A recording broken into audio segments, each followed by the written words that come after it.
Welcome to the Contagious Code Podcast, where we dive deep into code, learn practical skills, celebrate the beauty of engineering, and eliminate imposter syndrome.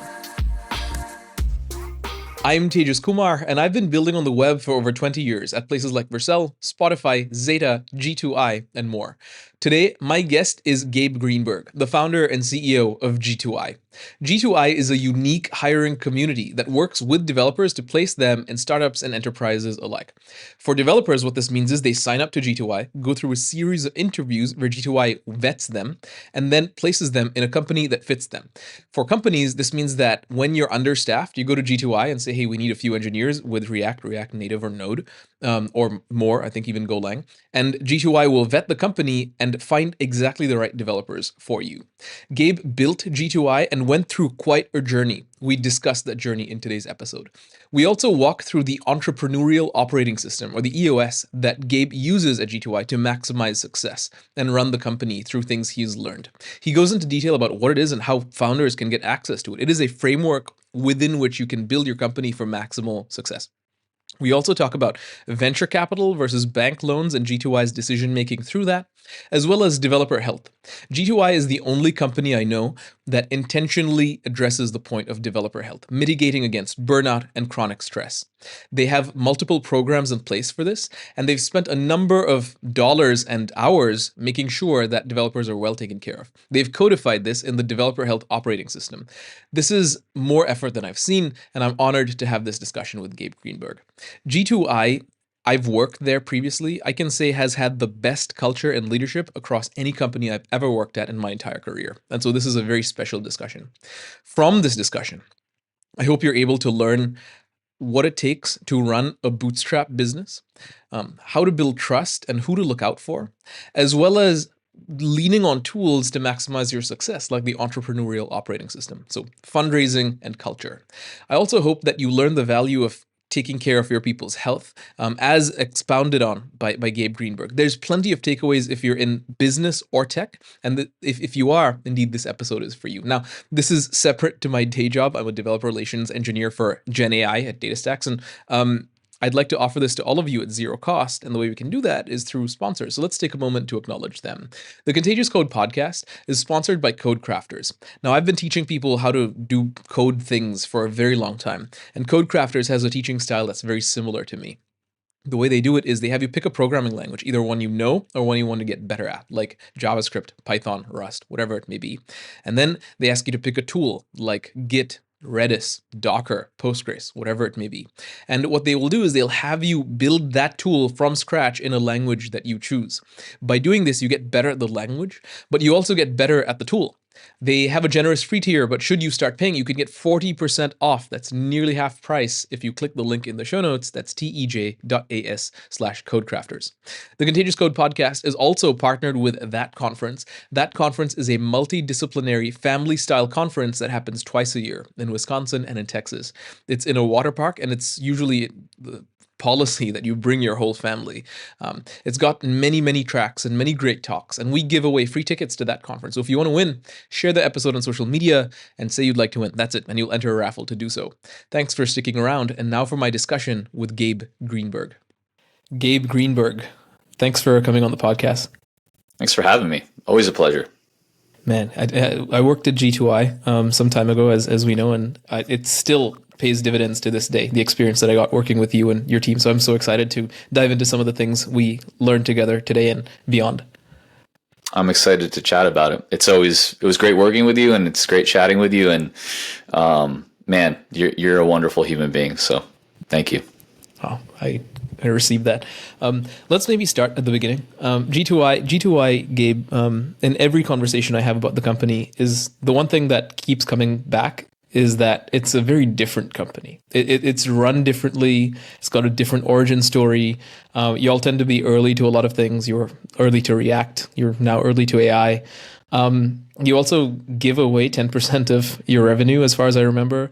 There's just so much, right? It's very unique. So I think let's dive into some of what makes it unique. And I think for a lot of the listeners, they probably haven't heard of G2I. So maybe we can start at the beginning. Like what is G2I? How is it unique? And then we can dive into what makes it unique. Yeah. What is G2I? We're we're a hiring community. That's how we describe ourselves. Especially in the engineering space. We didn't come into the space to make millions of dollars and compete with these VC-backed hiring platforms. We started out in open source. I had a digital consultancy.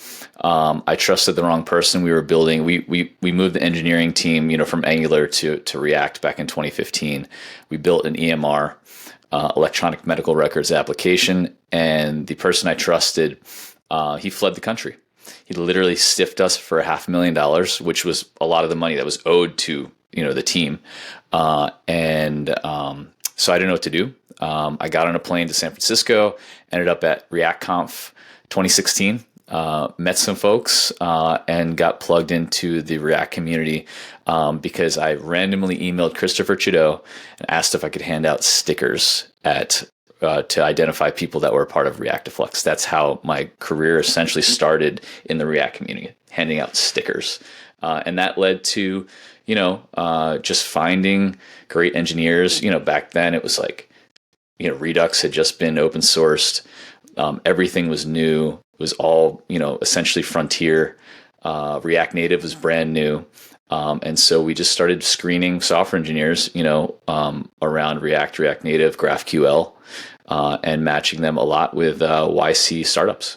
So that's how it happened. That was our origin story.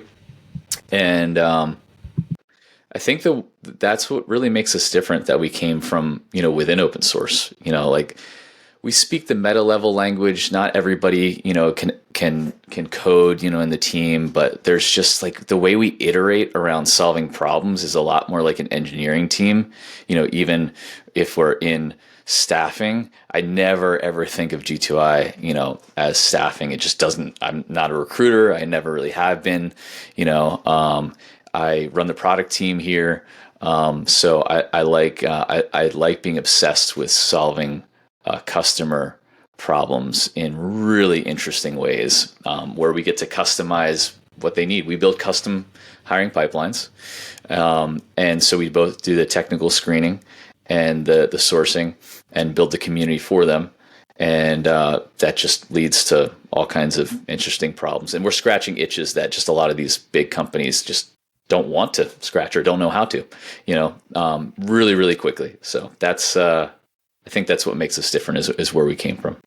Right. And this background open source, what's so cool? Almost every founder and CEO I'm talking to on the season of the podcast has a background in open source. Terzo, the founder and CEO of Terzo, so Glauber Costa, the founder of Sentry, David Kramer, like literally everybody comes from the founder of Zeta, Monica Sarbu, Brandon Bayer. Like I could just go on and on. Everybody has that, and I think that's really. I think you can see that right in companies like G2I and the ones listed. That is so cool. And you mentioned reactiflux. So you went to ReactConf after this whole tragedy happened, which I think that's such an interesting response. You're like you got completely scammed, and you're like, you know what?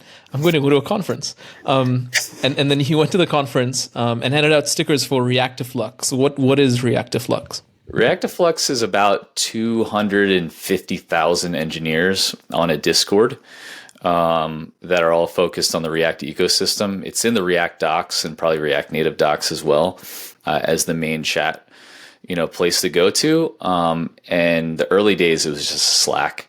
Back in 2015, it was a Slack channel. And when I showed up, the guy who started it basically was like, you want to be an admin? Do you want to do this? And handed me the keys to the castle and kind of disappeared. It was very much Princess Bride, with the with the pirate, the Dread Pirate Roberts, where you just kind of inherit it and everybody thinks you started it. Technically didn't start it. I was just there in the first year. And then I got super involved in doing Q&As because Sebastian, it wasn't Mark Bodge, the other Sebastian, McKenzie, and a few others were talking, after the Q&A. We were all in the bathroom and they were like, we loved the Q&A. And I was like, well, I'll be in touch. And I started inviting those guys on, and then we had the React core team and the React Native core team on, it was like every other Thursday we had somebody else on the Q&As. And so, yeah, it was I gave you the high level story. I was depressed for 3 months after we got scammed. My wife gave me 6 months to make it work before I had to go start working for somebody else. I didn't know what to do. I flew out there not knowing anybody, and just Christopher Trudeau and the rest of the community just absorbed me in. I mean, a few years later, I was sick for a long time. You know this. That's how we met, actually. I was chronically ill for 8 years with mold toxicity and mercury poisoning. It was the open source community that raised $22,000 for me. I mean, I owe way more to the open source community than than they owe to me. I just need to keep giving back, in whatever way I can. So yeah. I'm thrilled to announce that the Contagious Code podcast is now sponsored by Wix Studio. Digital marketers, this one's for you. I've got 30 seconds to tell you about Wix Studio, the web platform for agencies and enterprises. So here are a few things you can do in 30 seconds or less when you manage projects on Wix Studio. You can work in sync with your team on one canvas. You can reuse templates, widgets, and sections across your sites. You can create a client kit for seamless handovers. And you can leverage best-in-class SEO defaults across all your Wix sites. Time's up, but the list keeps going. Step into Wix Studio to see more. There's a link in the show notes. I heard a rumor, I don't know if this is true, about the origin of G2I as well, where somebody said you went to Kenya and you had an experience there that influenced building the company. Is there truth to that? What's the story there? Yeah, that's how it started. Yeah, I grew up an atheist, and because I got sober from drugs and alcohol, I didn't really have a choice but to kind of find some sort of spirituality. And through getting sober, I met a woman, that was of faith, and I started getting involved in this missionary group to Africa.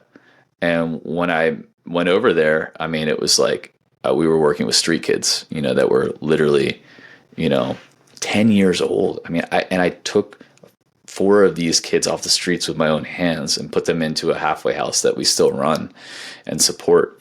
So when I came back from that experience, I mean, they chakora is what they're named in Swahili. It means to eat from the trash, literally. So, I mean, some of these kids still text me on WhatsApp, and they're like 18 years old. It's unbelievable. Wow. So through that experience, I came back and was like, I don't want to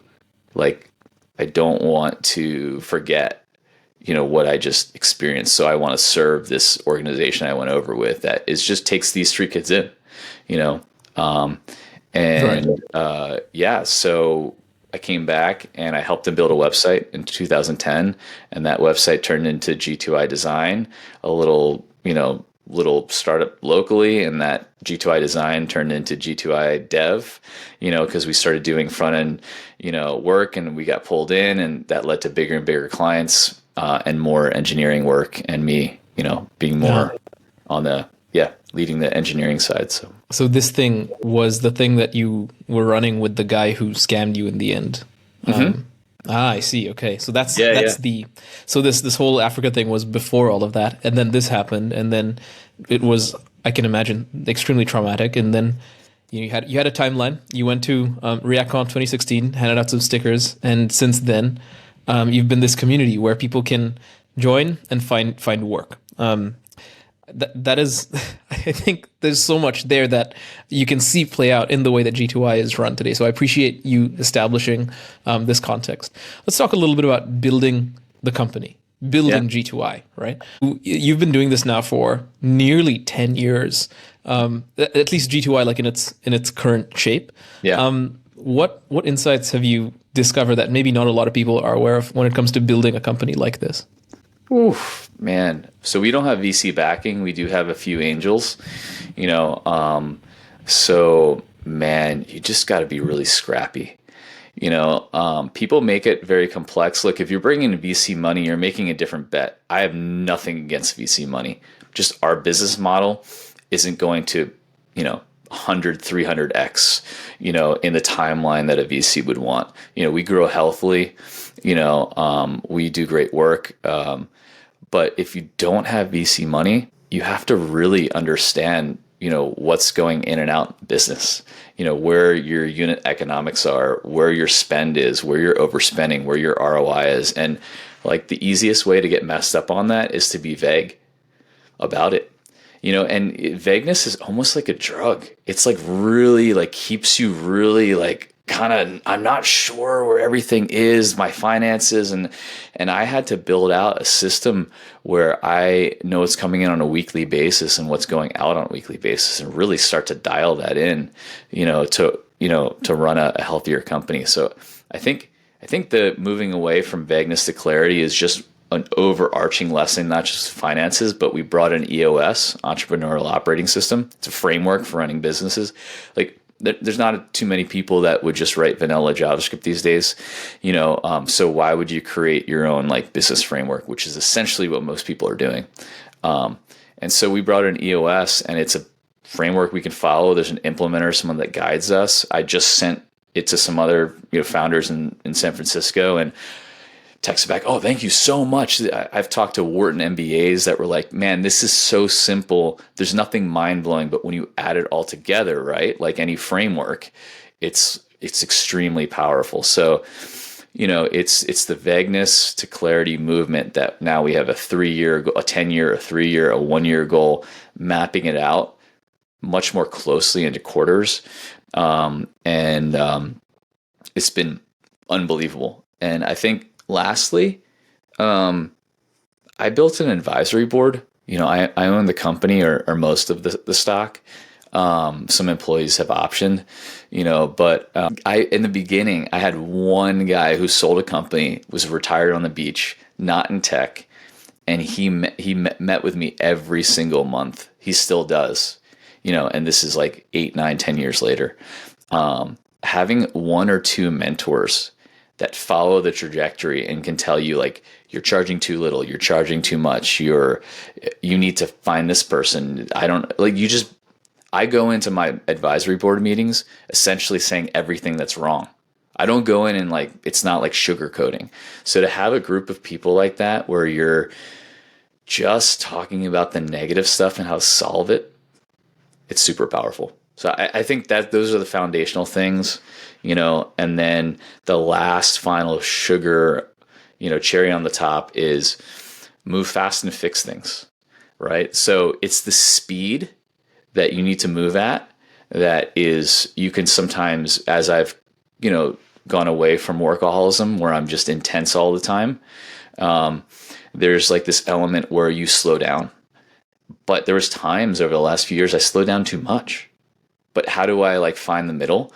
So the book Move Fast, Fix Things is really essentially about balancing the speed with trust. Like that's the other side of speed. So if you go so fast that you're breaking trust all over the organization, you're actually like not going in a great direction. If you're going so slow but have high trust, you're never going to keep up, with the industry. So high speed and high trust sometimes means, hey, I want to do something on a Tuesday night, right after the kids go down for a little bit and launch something, but really I need to circle up with a few people on Wednesday morning and make sure we're all aligned. So it's like those nuances are extremely powerful. So there's a lot there, but that's what I live right now.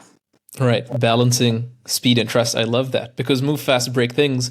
I guess that's the riff, right? Move fast, fix things. Move fast, break things does involve breaking trust sometimes. And I have seen this go wrong multiple times. I think we both remember my move fast, break things moments at G2I, where we can talk about if we want, but it never goes well. So I appreciate that. So that's a book. We'll put a link to that book in the show notes. I want to revisit this EOS thing you mentioned, Entrepreneurial Operating System. That is so cool. What I understand of it, based on what you said, is it's a framework, meaning it's a way of working. It's a mode of operations where people in a team behave like entrepreneurs, meaning behave like function or perform like they are entrepreneurially running and driving the company. Is that accurate? Is it something that y'all made up, or is it something that exists somewhere outside that you found and then shared with friends and now implement at G2I? It's a book called Traction. Okay. that talks about their essential product is EOS. It's the framework they came up with. The book's an okay read, but it's not a book you read, it's a book you do. Same thing with Move Fast and Fix Things. Those are both books you absorb a little bit piece of and then work on implementing it. Absorb a little bit, implement. So yeah, but it's also a massive community at this point because it's 20 years old. So they have maybe 1,000 plus integrators at this point, or implementers that you hire, and they come in and they help you install it. So it's really great for leadership teams. The first thing they do is they sit you down and say, all right, what's your accountability chart? And you're like, what? Well, here's my org chart. They're like, no, what's your integrator, your visionary, which is typically a CEO, integrator, which is typically a COO, and then what's your core leadership team where everything else leads up to. And then when you start to really look at the gaps and define what a visionary and integrator does, it is so clarifying, because at every company, a COO does something different. It's such a high level, type role, but they define what a visionary integrator need to do. Who owns the P&L? Who makes the final calls? The integrator, the COO, makes the final decisions, not the CEO, unless they try to align on anything. But the COO, the integrator, breaks the ties, because the visionary is supposed to be like not the day-to-day manager. So they define things really, really well, and they have a whole book. They have a whole series of books, but a book dedicated to that relationship: CEO, COO, integrator, visionary. And then we identified some gaps, in the first 90 days of just on the accountability chart, right? And having clarity in who's owning what. So, how it is in startups. Like everyone's owning a lot of things. So how long has this been in implementation now at G2I? January 2023 is when we started the process. Wow. Okay. So we're 18 months in, and it has been, organizationally shifting, changing. Oh my gosh. Yeah. For the better. The changes have a positive. Mm-hmm. Yeah. I mean, awesome. Look, there's pain and growth. There's been the absolute, a painful process, but yeah, I have so much more clarity. Incredible. Yeah. You mentioned Move Fast, Fix Things. You mentioned the nuance, right? What is one trick or one technique that you use, that you find yourself using over and over again, to make sure that you're moving fast without breaking things, but you're moving fast in a mindful way? It's also like prioritization. So it's funny that the word priorities, plural, was not in the English language 200 years ago. It was literally just priority. So that in the Industrial Revolution, they started adding the S to it. Now there's priorities. Everything's a priority. Priorities 1, 2, 3, 4, 5, 6, right? So I think on the Move Fast, Fix Things, the nuance is, if you're building a business, essentially you have to stay close to where the revenue generation is, where the money is, right? And so I was able to really determine how to move fast on the things that really, really matter. And there's some big customers that we had where I was working on it every day, and they were blown away at the speed that we're able to, figure out their massive problems, because these were not small, hiring process. They weren't hiring 2 people. They weren't hiring 10 people. They weren't hiring 50 people, and the speed that we needed to move at basically meant I needed to stay close to where the revenue generation was, and like meeting the customer, like being customer obsessed in the healthiest way possible. And so I had to kind of basically own it and really work with just one other person. So we became our own little enterprise, focused branch of the company, and we just iterated, talked every day, moved quickly. So we stayed really quick and tight, because we shrunk down the team. Instead of trying to keep 15 people apprised of what's going on, we needed to keep me and him.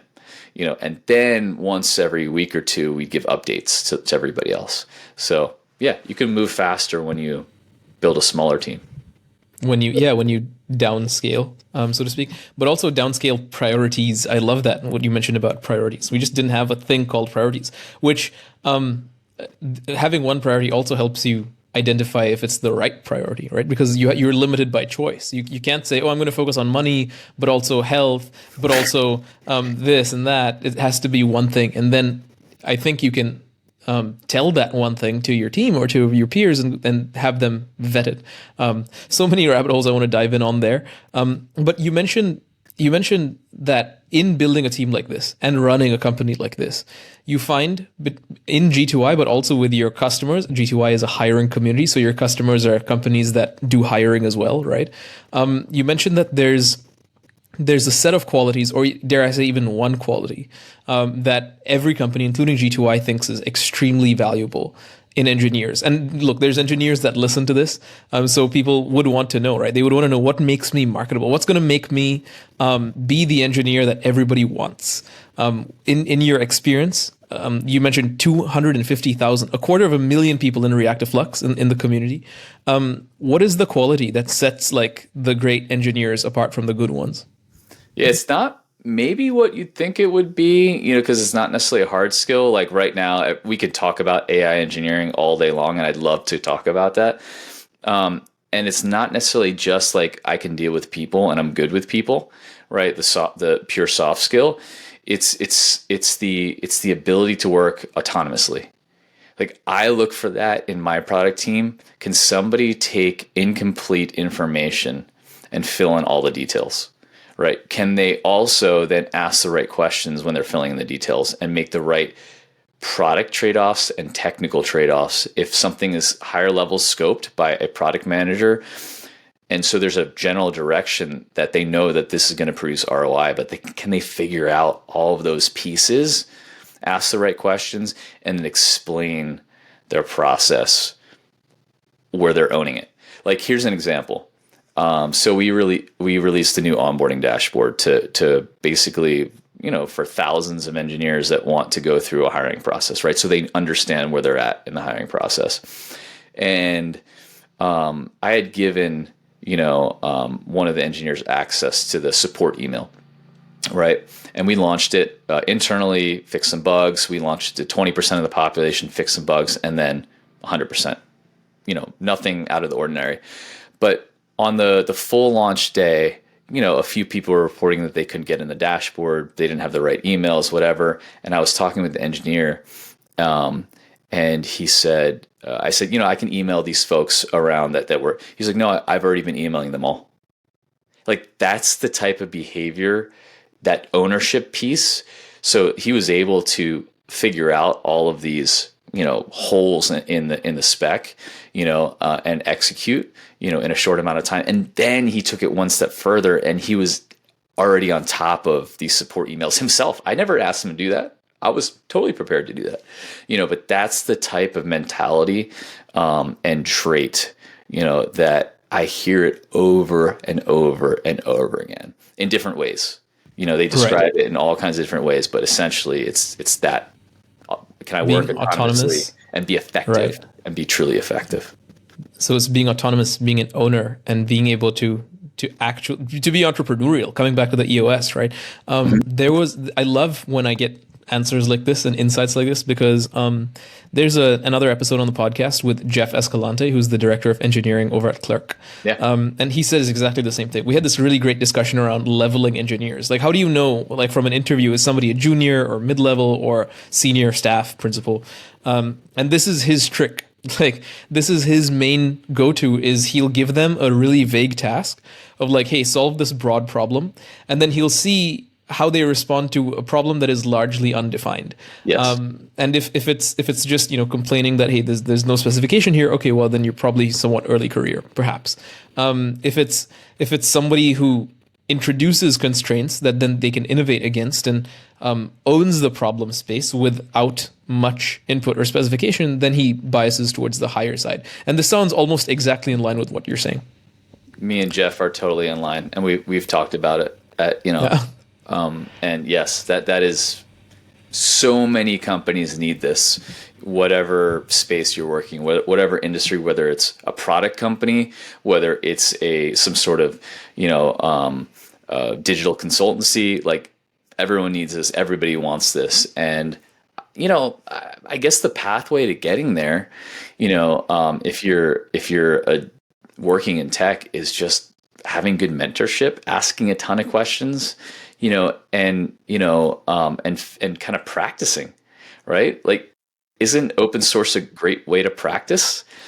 Just like, I didn't have nobody told me how to run a community, nobody told me how to do these things, how to start a company. Like, you just kind of have to figure it out. And the more you're used to figuring things out by yourself and then having good mentorship in that process, that mixture, it's like, yeah, you gotta practice, rather than everything's always spoon fed to you. So, if you're going to be in larger organizations, I guess they vary though, the Netflixes of the world, versus, something that's super corporate and structured. But yeah. All engineering teams ultimately want these types of engineers, I think. What's funny is I've been an engineer a long time, as you know, and despite my pretty long career, I know only one other engineer like this. Isn't that bananas?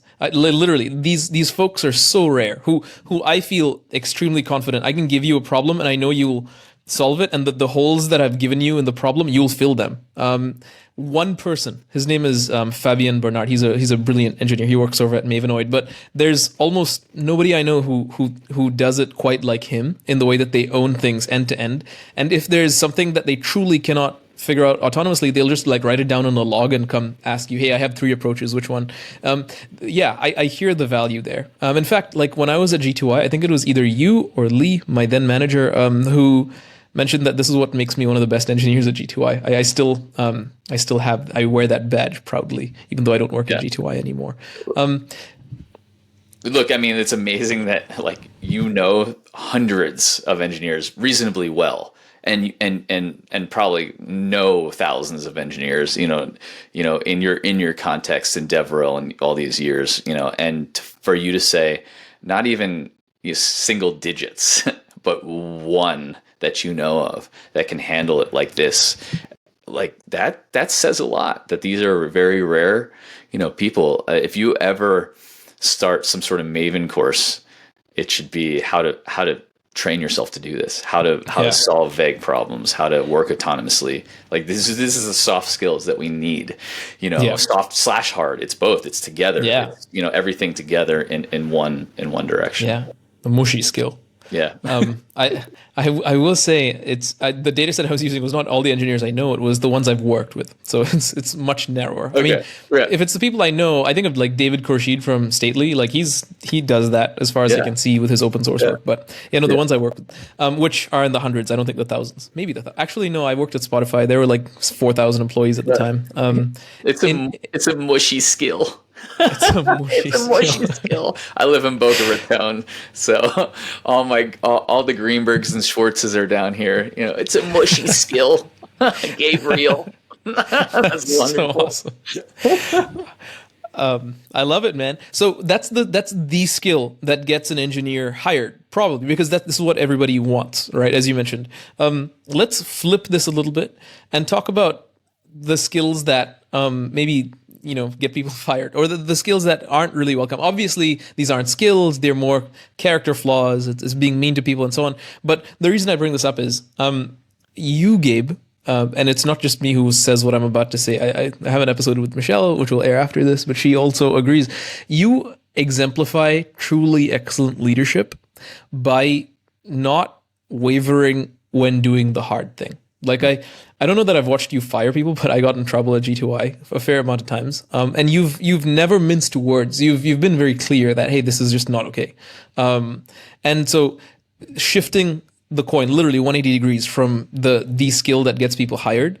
How do you find the capability to do the hard thing? But I've watched you not just do the hard thing, but to do it with respect and honor. This is and the reason I bring it up is because I've never, ever, so this I can say confidently, I've worked in a bunch of places, never once have I seen anyone approach difficult subjects the way you do, with grace, honor, and kindness. What's the secret? What's the protocol? To approach it, man, thank you for saying that. I actually don't like conflict. I don't like hard conversations. It's not my, I want everybody to like me, and that's impossible.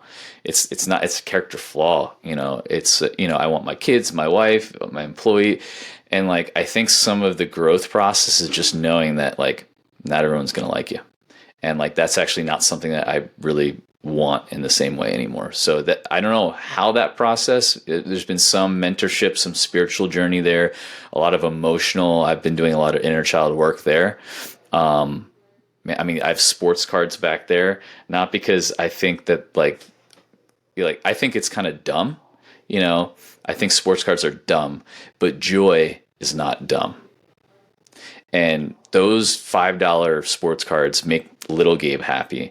And I'm sharing this because I need to connect with little Gabe, my inner teenager, my inner critical parent, which is extremely critical, damning, destructive, and it can go at other people. And that's the thing, is when I pay attention that I do non-dominant hand journaling at times, I talk to those parts of me, and then the loving parent inside me.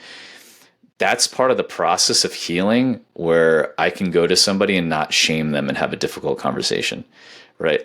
If I'm angry at myself and hurting myself or wanting something like approval in myself, I can't have, it becomes about me. But those conversations are not about me, and so I think that's where things begin. Also clarity is kindness. So when you're bringing and making things clear to yourself or to others, it's a kindness, even if it's a hard thing to say, around why you've made a hard decision, why someone's underperforming, those elements. And then I think the last piece, the most undiscovered piece in our world, especially in software engineering, something that I've tried and failed at doing to this point, is really educating the wider tech community on brain health. I got out of a cold plunge this morning. I deal with a lot of chronic pain, but it helps my focus. When I can go do a cold plunge, and then go and have a hard conversation, I'm calmer. I'm not going to get flooded with emotions. I've had some difficult conversations over the last 6 months. One I actually had to leave the room for and come back, so that I could calm down. So neurofeedback, my son starts neurofeedback, he started last week. I've done it.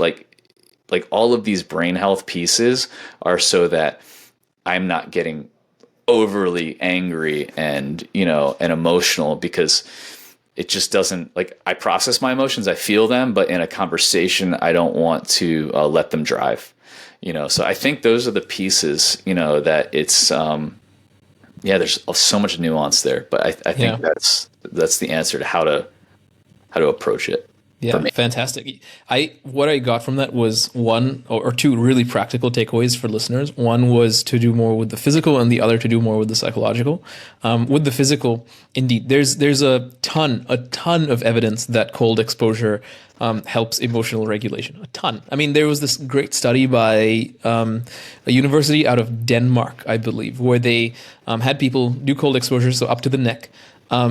Took some blood out before, took some blood out after, spun it, and found that levels of dopamine were elevated, but more chronically elevated through the rest of the day after cold exposure. Meaning the hormones around pursuit, motivation, and drive, but also satisfaction, were elevated, and they felt alert, but alert and calm, sort of the state that we all want to be, not sort of I'm tired and I don't know why. That tends to be the state we want to avoid, right? So cold exposure is tremendous. I do it myself, and I'm so glad to hear that this helps you in doing the hard things.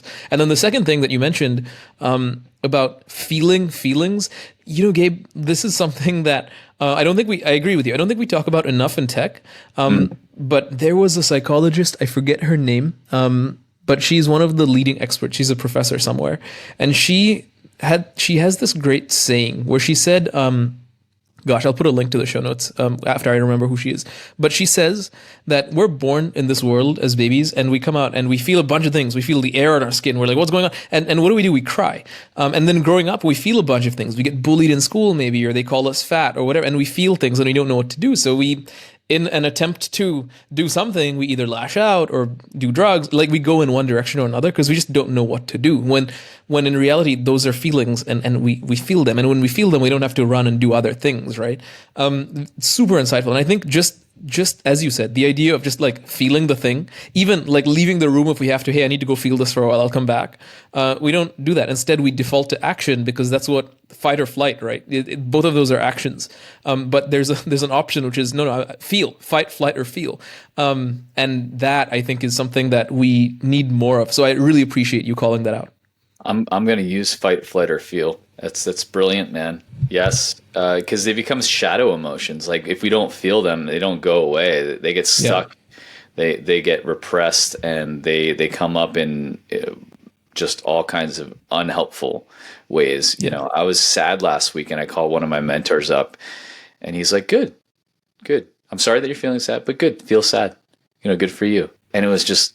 And I just kind of felt sad for a couple more hours, you know, and it was because of work stuff, and it was because, you know, and I was in the middle of the workday, and I just was able to feel it, and then on the flip side, you know, when I get out of that cold plunge, I only go in halfway. I don't even go up to the neck. I go halfway in, and it is like taking an antidepressant for like 3 or 4 hours. This is not medical advice in any way, shape, or form, but it feels that calm, even energy, the focus. Anybody with ADHD like me, like sometimes I wake up buzzing with all the things that I want to do, because I'm that type of person. I want to create, I want to build, I want to move. I like to see progress over everything.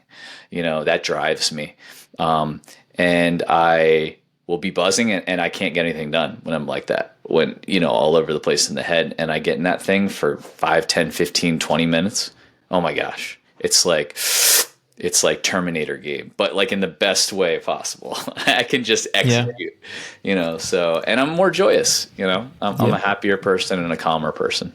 So. You said it's not medical advice. I have medical advice, not for me, but by Dr. Anna Lemke, who's an actual clinician. She's a clinician and a professor.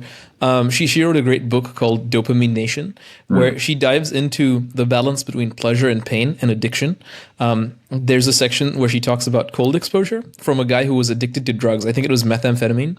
And this was the answer. He literally like kicked his addiction after cold exposure, because he said, Anna, this gives me exactly the same thing that I get from the drugs, except it's adaptive for me. It's beneficial. And so indeed, there's a strong scientific backing for that. She also, I think the biggest takeaway from this book, we'll put a link in the show notes. I'm a huge fan of Dopamine Nation. She mentions that pain and pleasure are the same, are they two sides of the same coin. They're like a seesaw. And if you, like you said, you felt sad this day and you called your mentor and he was like, good, feel it. America America is a society, and I think really the Western world, I haven't been much to the East, so I can't speak to that. The Western world prioritizes pleasure above everything else. So, hey, if you're in pain, this is bad. Pain is bad. Don't feel pain. Here, have an antidepressant. Here, have some food. Here, have an obesity epidemic. Here, get diabetes. Like, all of this is just to treat pain, when in reality, pain is like your mentor. I love that. Sadness, it's good. And I think the truth that helps me a lot, and this is again just a fact, is that the human body is constantly chasing homeostasis, meaning everything wants to come back to the middle. So if you're feeling sad, if you're feeling pain, literally it's just a waiting game, and you're going to be back eventually. You don't need an antidepressant. Now, some cases, of course, you need some clinical antidepressants and so on, but by and large, you'll come back. And so this has been my experience as well. Like, I obviously have times where I'm in a dopamine trough. I'm super depressed and I just don't want to do anything. But for me, it's the same. I'll just wait because it's going to come back. I think that's also the time where you don't pursue pleasure. You just realize that it will come. That's the way of the body, right?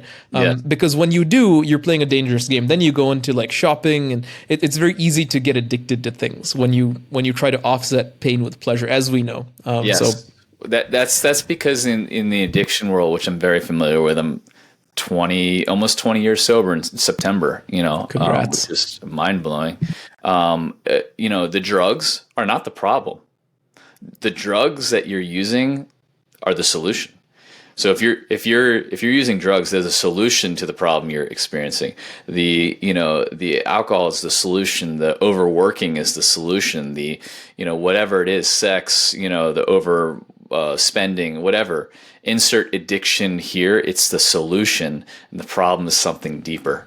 Right. That you're trying to solve with that. So that person just changed one solution that had tons of side effects. It was killing him.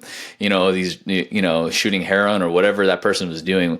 And then put in cold plunging, and that became the new solution. But when you take the solution out, of someone who's addicted, they actually get worse unless you replace it. And that's the hard part of addictions. And that's what I've experienced. So, yeah. Absolutely. What a great discussion. I thank you so much for it. Let's talk a little bit about the being early. I know a lot of G2I's success comes from being early. You mentioned 2016, you went to ReactConf. This was pretty early for React. And now G2I is known as sort of the React community, ReactiFlux, 250,000 folks.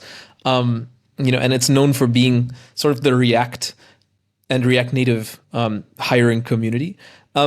Now we're in early days for AI, and I sense G2I also like getting antsy and playing in the AI space as a way of being early. Can we speak a little bit about the value of being early as a business? Is it true that the early bird gets the worm? Because I also heard, but also the second mouse gets the cheese. So you don't want to be too early lest you fall in a mousetrap and die, right? So can we capture some of the nuance there? Yeah, the nuance there is yes. Being early is helpful. If you're so early though, and you invest too much into it, you're also going to waste a lot of money and resources and time. The React, time when I got in was just perfect, because if I was 2014 working in that space, like it would have been mind-blowingly, like there just wasn't that supply-demand gap, for example. And that's where the monetization happens in my industry. I guess really if you break it down in any industry, whatever product you're building, there's still a supply-demand gap in whatever need that they have, right? But yeah, I like the bleeding edge because I like it though. That's the part of a founder that, I could never live in this, old school, traditional, hiring world, or I could never live, you just kind of get bored, so that's a thing for me that I like being involved in, and that's what drives, being early. It's the interesting. I think Rick Blaylock, we were just at the AI engineering conference with his team at Shop Monkey, and Sean Wang, Swix, and Ben Dunphy put on an amazing AI engineering conference. And he turns to me, he's like, "This is the frontier. This is the frontier developers." And I love the imagery, especially when you think about the US, like being on the frontier, the wild, wild west. Like nobody's sure what they're doing. They're all just really excited to be there, and they're all kind of working together in a different way. So being early is just exciting. It's just fun. If you like not knowing what the hell is going on and something new happens every 2 months or 3 months that changes the landscape, where, the JavaScript world was definitely there, a decade ago, right? It was the JavaScript fatigue, with new frameworks being released every, 3 to 6 months or even less than that. It was exhausting to keep up with. However, there was nobody else in the React Native space like doing what we were doing back then. And so, we're spinning up an AI engineering vertical, and we know it's a little bit early right now, but we're fine with that. People are coming in, and a lot of people don't need full-time AI engineers, or they don't think they do. I would argue they do today, but they're looking for more like leadership, as in temporary leadership. These are the problems I think we want to solve. Do we have the data to do it? Can you kind of get me to a proof of concept point?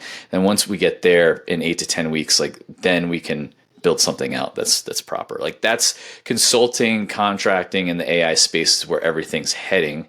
Just like mobile, everybody was hiring contractors back when, because it was an experiment, building a mobile app, in the early days. So yes, it is extremely beneficial to be early, but you have to pace yourself in what you're going to invest in and when and how the timing is. But the inverse is also true. And this is because people email me or DM me on Twitter and, "Dear Gabe, I'm 8 years into my career. I feel lost. What do I do?" And I'm like, well, I'm going to give you market advice, right? And I'm going to say, go take Swix's and Noah Hines' AI engineering course on Maven. It's going to be the best $700 you're ever going to spend. And if you join G2I, we'll give you a 30% off coupon. Why do I believe in this course? Because it's teaching you the skills to become an AI engineer, which is much different than somebody, in the data science and the machine learning side of things. And these engineers that reach out to me, they think they're really far behind. It's the same experience I had when I showed up at ReactConf. Well, everything's going on, and I felt like I was late to the party, right? So every engineer today that's not super plugged in is going to feel like they're late to the party. No, they're not. So you can't really zoom out. But if you're thinking about getting into the AI side of things, especially with your 5-10 years of knowledge now as a software engineer, this is the perfect time, to invest. So yeah, you're not as late as you think often. Amen. I fully agree with that. It's the early days, and the more people we can get in today, the more accessible it is to everybody. It's kind of like a zero interest rate policy at this point in time. You're not going to have to pay interest if you get in now. You may have to later, just by way of all the catching up you have to do. Awesome. I didn't know about this AI vertical. I want to talk a little bit about that. But you said something really profound just now, right? You said it's good to be early, but the real question is how early. Because you got into React, you mentioned you went to ReactConf, that was 2016. React was introduced to the world, was open sourced in 2013. So there was 3 years of latency. What I see with Apple is that everybody says they're late to the party. Literally, you can now, as of iOS 18, that's dropping in the fall, only now can you customize your home screen to the point where you can have your icons anywhere along a grid. They don't have to follow an order. This feature has existed for literal decades in Android. And so, a lot of folks go oh, Apple's now getting into AI with Apple Intelligence. They literally rebranded the AI acronym to Apple Intelligence. But this is really 2.5, maybe 3 years after ChatGPT sort of revolutionized everything. So again, just like you, I'm drawing a parallel here between your latency to React of 3 years and Apple's latency to AI being close to 3 years, if not 3 years. Is there a pattern here, or am I just inventing things? Do you think that's sort of an ideal buffer to wait to invest and just monitor until you do? The traditional answer in our world is it depends, right? Everything's going to be different, in terms of what's the supply demand curve, right? And I think that's where the balance happens. 2013 React was open source, but 2014 and 2015 is really was just this crazy hockey stick curve of growth and adoption. And so we kind of hit that growth curve right at that point. So, that's where, Apple is intelligent when it comes to picking the times where they think the demand is going to be ready. And also the things behind the scenes is their execution going to be good enough to produce a product that people really want and know they want, or right? And all this consciousness has to happen while the technology and the behind the scenes has to be good enough. So look at Vlad at Webflow, his trajectory, with building Webflow. The technology to build Webflow and how it is today wasn't really around when he had the idea in 2004. Yes, there was webs.com and some early other competitors, right? But like by the time he started at maybe 2012, 2014, he had been rejected from YC a couple times. It was the third or fourth time that he got in, but also the JavaScript world was changing to the point where it'd almost be possible to execute in a much better way, where you can actually build amazing stuff with Webflow, right? You can look at the same thing with what we're doing, what Vercel's doing with V0, what you can do with Claude, with Shad CN, like all these competing things, but it's when you can really type a prompt, and really get a front end that you're like going to run with, not just prototype with, which, we're getting so close, that's like that it's just going to, explode. And we're like just before that. So yeah, timing the market. I don't know what the timing is, but there's so many of those interesting factors. But you see the same patterns happening. So it's less about figuring out the timing and more about the pattern matching. The pattern matching that I see in all of these spaces, and you'll start to see it if you've seen one of these, because I saw it 8 years ago in the React kind of like the shift, right? Well, the first thing you see is you see some of the same early adopters, they move over. So Natter was one of those examples. Like Natter like moved to Web3 like very early in the process, and now he's predominantly a Web3 person, name, ecosystem person, right? But the same thing's happening in the AI engineering space. One of our MCs at React Miami a few years ago, I saw him at the AI engineering conference. Boom, he's there. I'm like, what are you doing? He's like, I'm an AI engineer. What are you building? Hassan, at Vercel, he's now a DevRel at that, at together.ai, Cheng Lu, super early, in the React ecosystem, right? Like he was behind, a whole, movement, right? I still remember some of his talks about, meta level language, right? And he was behind Reason ML with Jordan Walk, the creator of React, right? Where is he? I saw him there. He's at Midjourney, right? Learning. Kevin Van Gundy, COO at Vercel, right. He's now in the, so like all these early people, now they come over. So it's the people start moving. Then you hear similar vibe about just wanting to advance. So like Llama came out, they want to run more, on CPUs than GPUs, for inference. And they came up with a way to do it, right? And they're like, well, there's millions of CPUs out there. Let's try to use those, right? And everyone's like, this is awesome, right? It's like this working together feeling about like, this is great. And then there's Grok over here working on the LPU, a chip for inference. And then there's Fireworks working on another solution. And they're all kind of like, we don't know where we're going to be. Nobody can quite read the tea leaves, but they're all excited and like happy for each other all at the same time. So there's a competitive spirit, but there's also a unifying spirit, when I see. So that's the second thing I see. And the third thing you start to see is your just mind gets blown. Like the first time that I said, I think AI is going to change the world was watching Ken Wheeler at the conference that we do, React Miami. Wow. And like, it was not I've seen this all happening, but Ken, I spent my whole life as a musician. So watching Ken create music that actually was good was Suno.com, Suno.com. Like I spent my whole life perfecting the ability to play the drums and a few other instruments. And what he was able to create in like 5 minutes was better than that. And as he called it, it had riz. Like it had like real character. Like, and I kept looking for the artist. I thought it was an artist. I didn't know what it was. He had created it, and then I created some songs at an all hands, for G2I.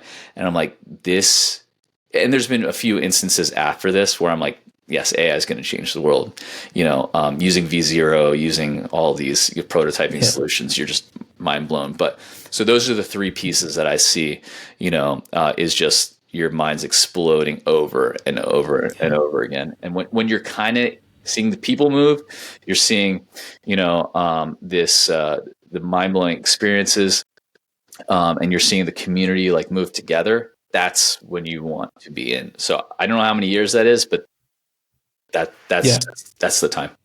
That's so cool. Yeah. So the people move, the community, and then your mind is constantly being blown. I love that. And you said AI is going to change the world. I think to some degree it already has in a pretty profound way, and it's only going to get better. Like I think a lot of people tend to downvalue it because they say, "Oh, it's just a word prediction machine." But I think what they don't understand is when you can model something in the latent space and then have it transformed and remodeled as output tokens, you literally you get superpower. Like you mentioned with Suno, it's not just text in this case. It's music, not noise, because you can model music in the latent space. And there's things like Sora, video modeling, because it's video features similar to GPT-4o's Scarlett Johansson clone. I call it that. It's kind of what it was supposed to be. Where I think that's especially groundbreaking, right? And I think a lot of people downvalue that as well because what's the big deal? It's just tone. Siri had tone, but it's more you can capture things like excited or sad or authoritative as data in latent space. That's just unbelievable. Like how do you do that? And so I think that's so cool. I remember when I was working on AI at G2I, but it was just rule-based AI with my automatic code vetter thing. Mm-hmm. And I can't imagine what we would build now with what's available in the space. Which brings me to what is G2I doing with AI these days? You mentioned this new AI vertical, right? Where you as a hiring community, you help people find AI jobs. But I have to believe internally you're probably building something with AI. Are you? If yes, what? Yeah. We started working on a RAG application to, pull in, skills from resumes as a starting place. You'd be like, there's so many use cases. We just wanted to start there. Like let's experiment. Can we pull these resumes into profiles? Because we send out like really detailed technical profiles with our screening, our interviews. You can watch an interview. You've probably done some of the interviews of these engineers, and then that comes in the profile. But it's like they didn't always have updated skills, that could go into the profile. And so we're pulling some of that data into the profile, itself. It's structured data. We can work with it. We can. It's easier than having engineers try to keep their own profiles updated. The next step is, another RAG application where, we're going to be highlighting, and this is really interesting because I think more and more people are going to be doing it, but, trying to find out in your pipeline who you're shortlisting and why.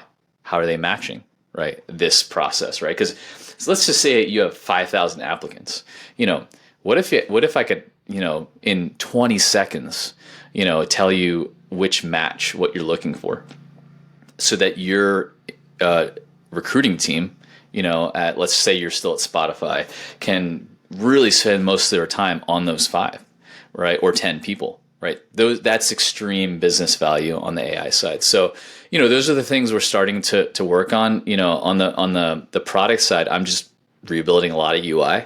To be honest, I'm not refactoring, I'm rewriting, and we can move so much faster these days than 4 years ago. It's unbelievable. Even what, Figma's doing, and just, I cannot wait for these to become a little bit more mature. It's really fun. And everyone's like, all the jobs are going to get replaced. Well, the reality is some will. But what's going to happen, like every era, is they're just going to ask software engineers to do more. The expectations just, rise. It's just like, well, now they can do DevOps because there's all these platforms as a service, or So we're building some AI tooling, but behind the scenes, because of NDAs, I can't get into all the details, but reinforcement learning is where, we're working a lot. And, just people don't understand reinforcement learning, like all the fine tuning of the models is ultimately people looking at, let's just call it code sample A and B, explaining to the model in English, in detailed English with good grammar, which is what we're looking for, what's better and why. Maybe they're fixing some code. Maybe they're, whatever the delivery team is kind of working out as the process to build a data set that can be purchased, right? So this takes people, and that's happening across every single vertical. It's people training, fine tuning, these large language models, and yeah, it's not a small amount of people. So on the reinforcement learning side, that's where we hang out. And then the AI vertical, the AI engineering vertical is something that is going to be coming in the second half, Right. So yeah, that's next. I feel like there's a strong case for reinforcement learning with human feedback, RLHF, in your like subset 5 feature as well, right? Like, for example, if you have 5,000 candidates and you are able to suggest these are the top 5 to someone like Spotify, then if you have like a thumbs up and a thumbs down icon in those top 5, they could literally just give you data that you can use. In fact, this is why I feel like a lot of people will say, hey, isn't OpenAI so great because they released ChatGPT to the world and made everything great? Yeah, but I think the intention is more nuanced than that. Sure, that could be, but ChatGPT wouldn't be able to grow. It would literally be a plateau if there was no human feedback with these thumbs up and thumbs down responses on inferences. So definitely could be for the good of humanity. Here's a tool, but also could likely be we need more data, so use it 100 million users and help us train GPT-4 and then 4.0. So I just to bring some realism and nuance there. Fantastic. Let's talk a little bit about developer health. I know this is a big initiative at G2I. In fact, the episode with Michelle that will air this week after you is entirely focused on that. So we don't need to spend too much time on it, but I do want to talk a little bit about it. I know there's the Developer Health OS, there's a Developer Health Fund. G2I has prioritized a 32-hour work week, just a ton of stuff in the space to look out for the health of developers. To add to that, what I see as a corollary or a complement is you mentioned, this whole concept of priorities is not valid. Let's have one priority and let's engineer toward that. You also said, as a founder, you've got to position yourself close to the revenue. You've got to find where that is and be near it. Okay. So now tying all of the things we've discussed together, how can we tell a cohesive story around optimizing revenue and developer health? And is it one and the same priority? Well, I don't think that the tech community is really going to prioritize developer health until developers become more like athletes in terms of, they're getting paid even more. I mean, it's already starting. Look, I mean, you see you see front end engineers getting paid, $400,000, $500,000, in certain companies and above, and AI engineers the same, right? So, when you have less people that are super special in the, in the athletic, professional sports space, those people are given everything they could possibly want, and need, and all the care that they need. And I see that we're going in that direction, as one person can do more and more, right? Than they could. It's definitely 10 years ago, but mind-blowing change in the last 20, 30 years with what one person can build. So I think that'll help things. It's going to have other negative issues like more celebrity status and, all those other negative things that come with, people becoming, essentially powerful in an organization as an independent contributor. But I think it'll help that some of these technologies will get cheaper. Neurofeedback's getting cheaper. There will be more companies that have cold plunges in, on site. You're going to have people wearing the crown. I think it's, was it Neurosity? I forget that startup. Like there's going to be so many more tools. Like you see an athlete running on the treadmill with the, oxygen thing on and kind of seeing where they're at. And they're always on the table. Like, engineers and people working in tech, they need that for their minds and their bodies. Like you need training. And that's what I have in my head 10, 15 years from now. Like that's the type of care. But like engineers traditionally are looked at as a cog in the wheel. So once they start to see, okay, taking care and helping this person do their best work, is going to lead to more revenue, and they're solving my biggest problems, right? Without these people becoming divas, which again will still happen, right? I think there will be this movement towards like, okay, this is revenue generation if I help this person and don't burn them out. Because wow, they were performing really well and then they got extremely burned out, right? Because I viewed them as a cog in the wheel. So that, anybody, this is still a creative piece you're building. There's a ton of logical components to it, but any creative person needs refreshment, downtime, so we don't work a 32-hour work week anymore. That was very prescriptive. We have a results oriented work environment. So if people want to work 22 hours a week, if they want to work 43, whatever it is, we're asking them, this is the goal, so do what you feel like you need to. And what a lot of people are looking for is flexibility to hang out with their family from 2 to 5 or do this or do that and kind of work at times that work for them. So, it's looking at this as productivity, because you're allowing your engineers, just like an athlete, to be their best on that game day. I think this is so cool. And I love that you did answer the question in the end, that it is one priority, which is revenue. And really the way you get revenue in the knowledge economy is by optimizing health. So it is indeed a means to an end. And the end for a for-profit company is always profit. And I don't think that's necessarily bad. Because it's literally called a for-profit company, but because I've heard people sort of not invest in developer health and or flexible results-oriented work because this isn't a charity. We expect you to take care of yourself, but you can't do that if the environment isn't conducive to you taking care of your health, right? Right. So I love that you draw that parallel. This also reminds me of really great books by Dr. Cal Newport. We'll put links to these in the show notes, which is Deep Work and Slow Work, where Cal Newport talks about the importance of not being a butt in a chair for 8 hours a day or 6 hours a day in what he defines as a knowledge based skill as opposed to a physical based skill. So and I love this because if you're laying bricks to build a house, yes, you can then lay a certain number of bricks per second or minute. And so then it does matter your time doing bricklaying. But if you're instead solving an algorithm for grading a code challenge, I think there's plenty of evidence that will show that the more time you spend doing this, the worse it will get.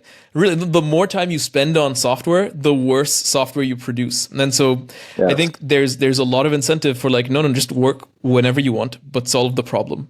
And I think I agree with you. I think we will move in that direction as well. Yes, revenue generation ultimately is solving the right problems. And how does a software engineer or product team solve problems with ultimately their brains, and some of their body? And so if you're looking at that link between how do I solve problems effectively and efficiently, then you need to take care of the people's brains and bodies that are doing that work to produce that on high quality work on a regular basis that produces the revenue. So that's it. That's the simple way of putting it. Yeah. And I think I'd love to see, and I love that G2I is leading the charge on this. I don't know any other company that sees it this way or at least vocalizes it this way. I would love to see also education around boundary setting. I think this is so key. Literally everyone I know, Gabe, and their mother who works professionally, struggles with this. They will work nights, they will work weekends, they will they don't yet understand that processing itself is also work. So what they'll do is they'll go to work in the morning, do their work, but there's meetings and there's things, and someone will say something to someone, and they go home from work and they're still thinking about it the rest of the day. So it's not just the 8 hours they spend there, but it's the hours after, during dinner, thinking about how Alex said this one thing to Sasha, and that still eats into your life, right? And so I don't know that there's any good resources on boundary setting, but I think that's probably somewhere that there's room for content. Has this been a topic at G2I as you all explore developer health initiatives? Has this been a topic, boundary setting? It's in developer health operating system. We actually talk about boundaries. Yeah. Whoa. So, Yeah, and we'll probably grow that. I think there's also some identification with, you have some workplaces which, just will stretch your boundaries, and they're like essentially a workaholic, oriented workplace. And it's really hard to constantly set boundaries with an organization like that. It might be easier to step out or to look for something that's different. Do you need to go to the extreme of finding only working for a 32-hour work week type company? There are, I think, 4dayworkweek.io, is one of those websites you can find, a 4-day work week on. No, you just need to, like, there's that balance, move fast and fix things.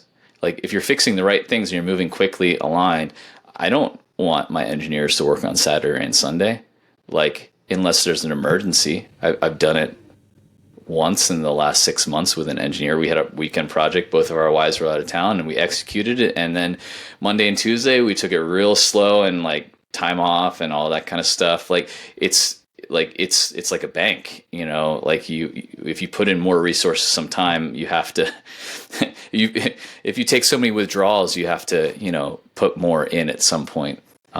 Yeah, it's a tide pool. Spotify actually did this really well. So they have an on-call schedule where you have to be on call, and this includes the weekend, just in case. Because I can't imagine something sadder than somebody who wants to listen to a piece of music that they've been looking forward to, and then for some reason Spotify is down. This is a horrible experience, right? And so we want to really support that. And so what we would have is 7 days a week, somebody's on call, but then they get an off-call day. Or sometimes 2 off-call days where they literally get the day off to compensate for that. And I think that was ahead of its time, and indeed very, very special. Okay, I think it's time to start wrapping up, Gabe. But I want to ask you one question that I have asked every founder and CEO on this season. And the context for this is I was sitting with some friends who have companies, and they're sort of lamenting over this idea that it's all so different and unexpected. I'd never thought I'd have to do this, or I'd never thought I'd have to do that. Nobody prepares you for this, is what the feeling in the room was.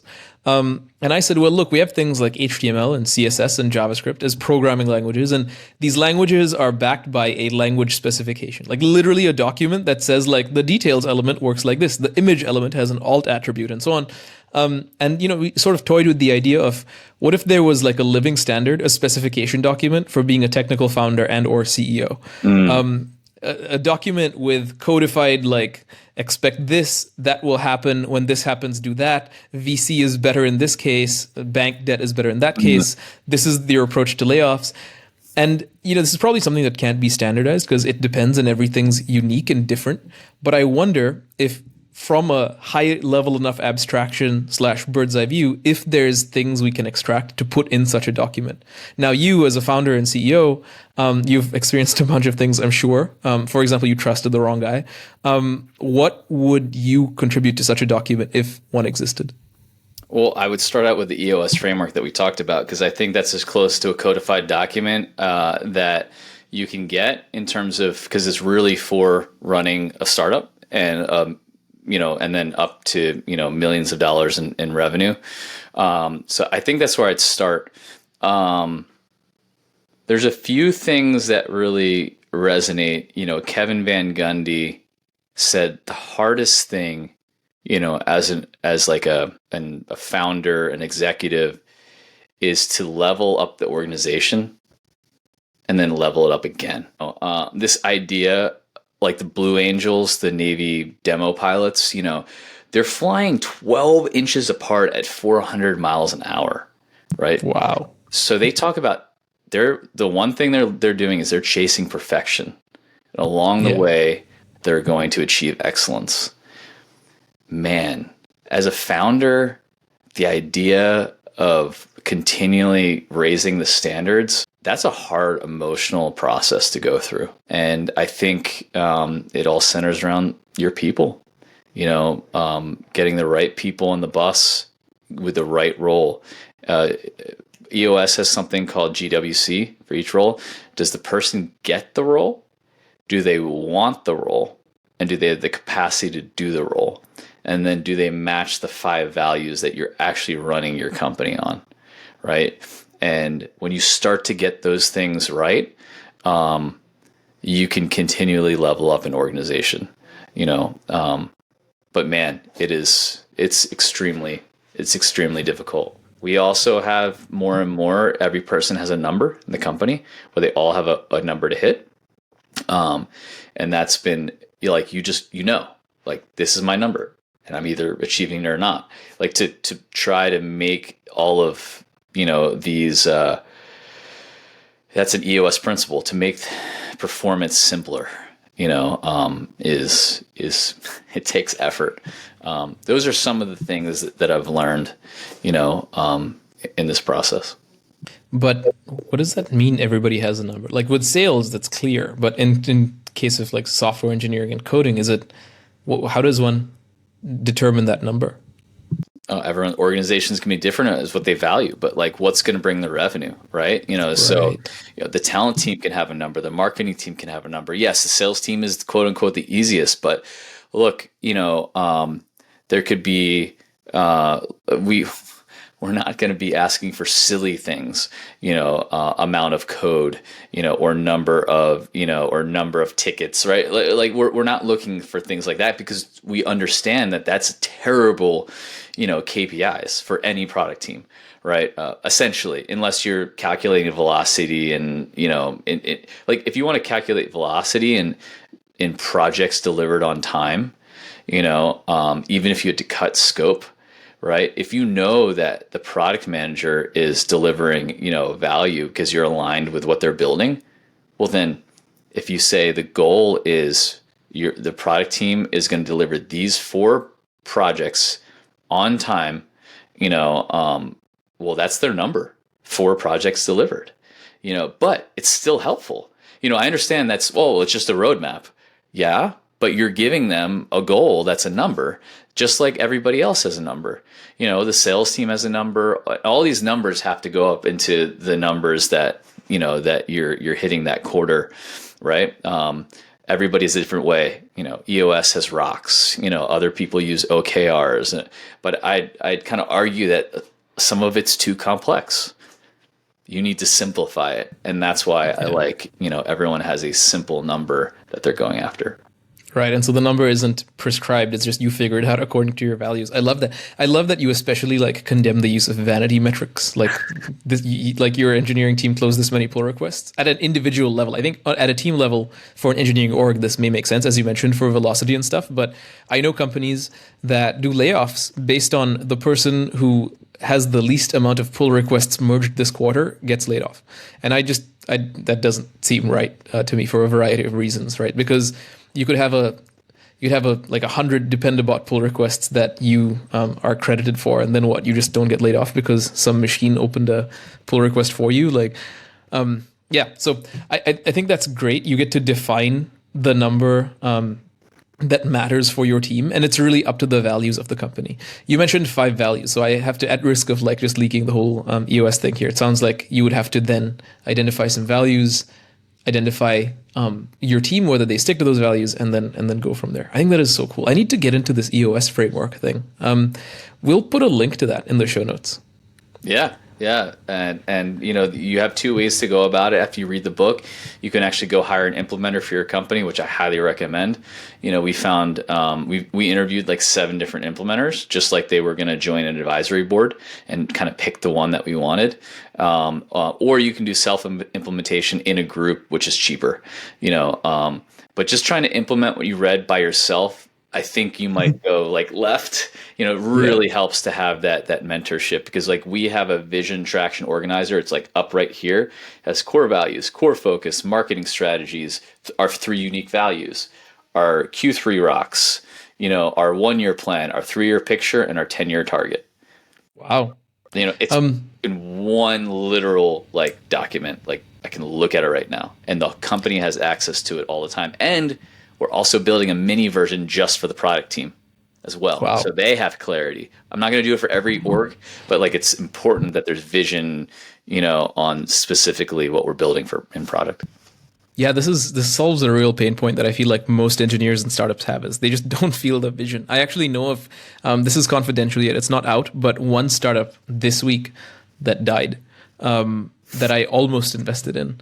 But it's just that they didn't have any vision anymore. And so they sat with the engineering team and people were like, what should we do? And there was no answer. And it's really unfortunate. And so when you talk about adding vision like this, I think it's super helpful. Another thing that I see as a really great thing for startups to implement is this idea of numbers, because so often, and you know this, I struggled with this at G2I even. Like I had this like performance anxiety where I didn't know, am I doing enough? Am I doing too much? Am I not doing, like, what's the measure? And it could be pull requests, it could not be, right? So to have a simple number, as you say, simple, especially simple, to say, yes, I am doing enough. I can now go to my cold plunge in the middle of the day because my results have been created, right? I think that is absolutely tremendous, and I wish more people incorporated this.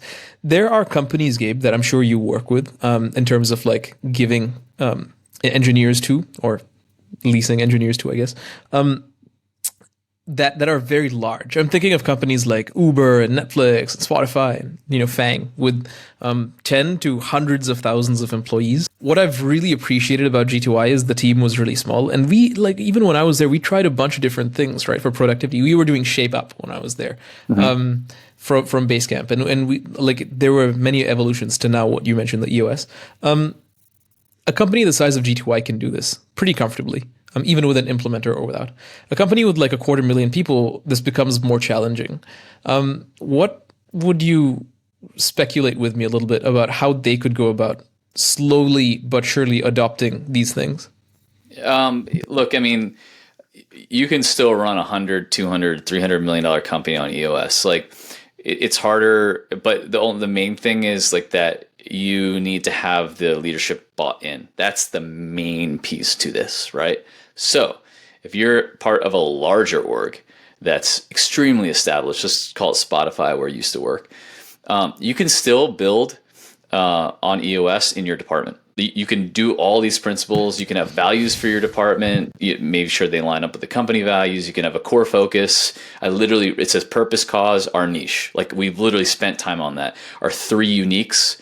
We focus on quality, urgency, and agility. That is our company 3 unique differentiators, and we hammer that home. There's so much under each branch there, right?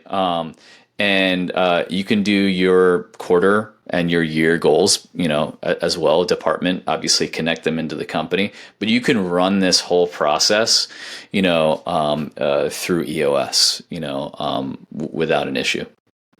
Well, it sounds like what I got from you there is you can run it through EOS, but like at the like team level, or maybe at the vertical level, right? Because if the company has like 250K employees, you could maybe start with your smaller, like, this is the sub marketing org, and we'll do EOS there, and then we slowly like scale up to the point where, okay, that's really, I think listeners who feel somewhat maybe trapped in a larger company would appreciate hearing that there's hope. Okay. Especially for product. You could do it for product. Like, I'm doing it for product right now, and there's, you know, a few values, like, you know, build momentum at all costs is one of our core values. A demo is worth 1,000 words is another core value, you know, on our product team, right? The core focus of our product, what is that? It's written out. The next one is surface area. I literally talk about the surface area. I talk about who our users are, the jobs to be done, and then the more traditional roadmap. But having those few things for a product org written down, everybody has access to. And the core values, actually, the way that you design them are thinking about individuals that embody certain values, and what do they embody already on your team, and pulling them out and putting them into words, right? So that's how you come up with there's a whole process to do it, you know. But yeah, it's definitely possible for a product team. This is awesome. I think there's going to be a ton of founders listening to this going, we need to do this. So I thank you so much for your contribution to them. Okay, last question. G2I is fully remote and has been since the beginning. And when I was there, I quite enjoyed this. Even though I was time shifted a little bit, I started in the morning, but y'all woke up at like 1 p.m. my time, which was actually kind of nice to have the mornings to focus. And I work for a company in California now, and it's kind of similar, which again, like for focused work, it's really great to have the mornings. This has obviously shown success at G2I. There's companies struggling with it. What tools or technologies or protocols have been crucial for the success of remote work at G2I? It's been figuring out how to increase the speed when you're still remote, right? So like, we used Basecamp for a while because it was a little bit slower, less, cluttered. We moved back to Slack. We're doing a little bit more sync, than we did before. But I'd say really Loom is extremely powerful and underused, right? If you want to explain a lot, especially when you're working on front end work, like Loom is just is really powerful. I love Loom.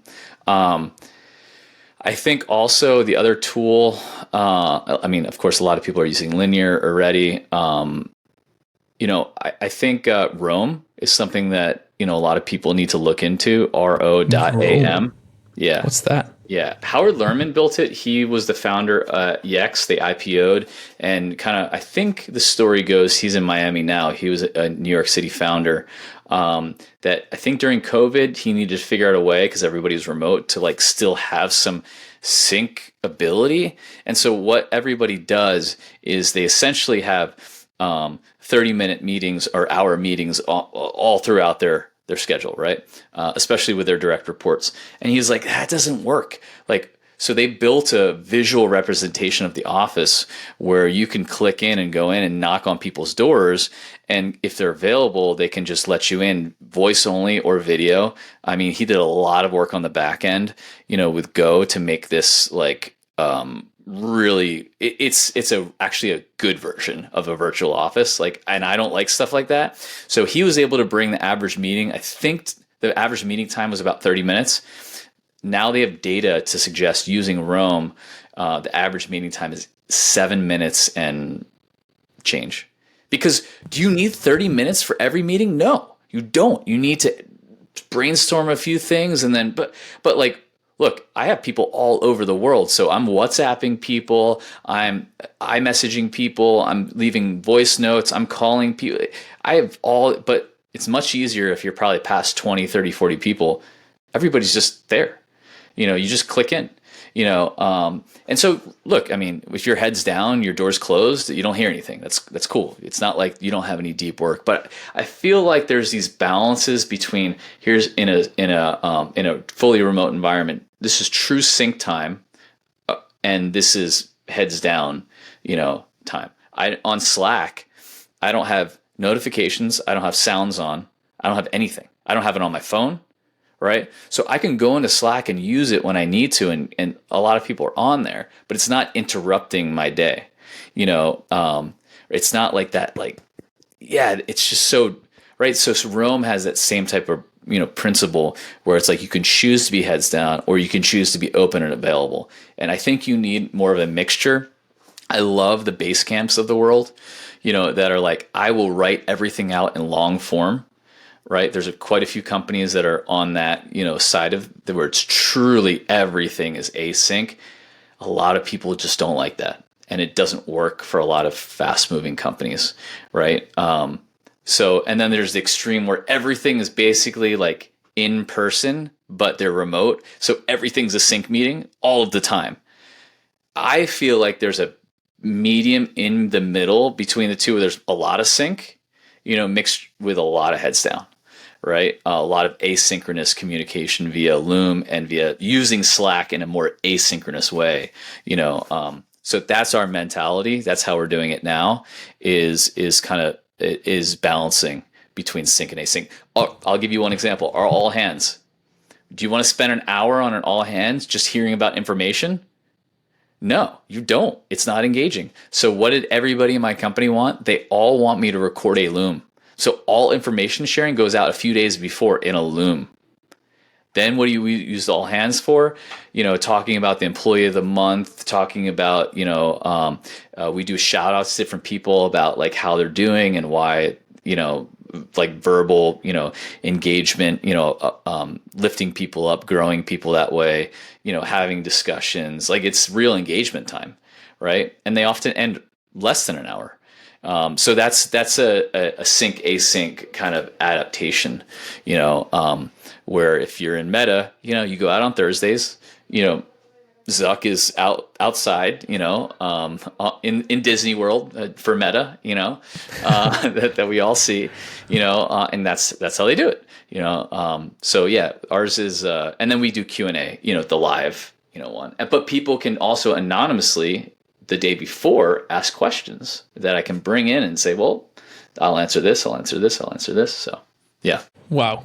That's like a whole toolkit for remote work. And I feel like we could spend another entire episode diving into that. But listen, let's leave it here, Gabe. I cannot begin to emphasize how much value you've added here today. From unpacking some of the workings of the EOS to helping companies unlock true value and even just breaking the myth around the idea of priorities and calling everybody to focus more on one.